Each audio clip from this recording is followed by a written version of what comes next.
المؤهلين حتى الآن: كازاخستان، أرجنتين، تايلاند، باراغواي، أفغانستان، هولندا، أوكرانيا، إسبانيا، البرازيل ومنتخب كوستاريكا، إضافة إلى الثنائي اللي أمامنا البرتغال ومنتخب المغرب، في انتظار اكتمال عقد المتأهلين إلى المرحلة القادمة. تتضح الصورة أكثر من خلال هذه المواجهة، لأن الأول في هذه المجموعة سيواجه منتخب كازاخستان مريط وكذلك دحاني، بينما كرة لدى بعيد لازم تتوقع المنافس من عبد الكريم منبيه تمشي مرة أخرى. فائدة المنتخب البرتغالي والهدف الأول استلام عن طريق إيريك، والدقيقتان مرت إيريك يسجل الجول الأول، وهذا ما تكلمت عنه. عندهم القوة والدقة في التسديد، هذه لهذا اللعب على المهاجم الواحد وتسديدة من إيريك. شوف كيف التف هنا وسدد الكرة بقوة من مرة أخرى.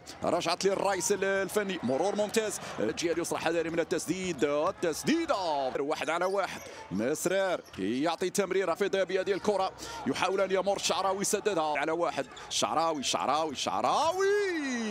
أين هي اللمسة الأخيرة مع مونوكويلو؟ هذا اللاعب عنده دقة كبيرة في التمرير. سفيان في الرقابة لتزيك في مستوى مغاير تماما للفني. الشعراوي سدد برونو موه سدد ميزو. أقل من 5 دقائق على نهاية غوبريتو. ضاعت هذه الكرة الصافرة تأتي من الحكم. نعم صافرة، توقف اللعب لأن المسرار سيواصل، بينما تزاكي وعبد الكريم مرت بسلام على مرماك يا عبد الكريم. تمرير عندك يا الشعراوي مررها، وبعد ذلك الماضية تمشي برتغالية من إيريك الماضي اللي كان فيها فوات، بينما كرة تسديدة. هذا ما قلت إيريك. يعني لاحظ معي النقطة اللي سدد مرة أخرى. برتغالية سيسددون تحت الضغط. تمريرة ممتازة، يلا جول الشعراوي. هذه ثاني أبرز كرة، لكن عملية كانت عن طريق أنس العيان، وكان في صافرة.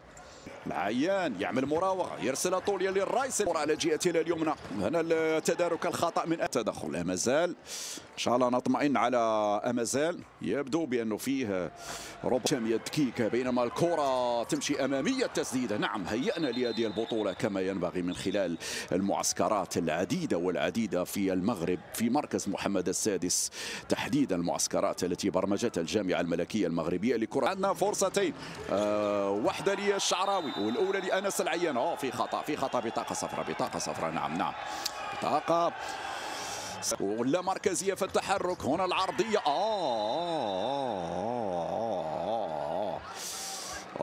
هنا ركله جزاء يعلن عنها المنتخب ويعلن عنها الحكم.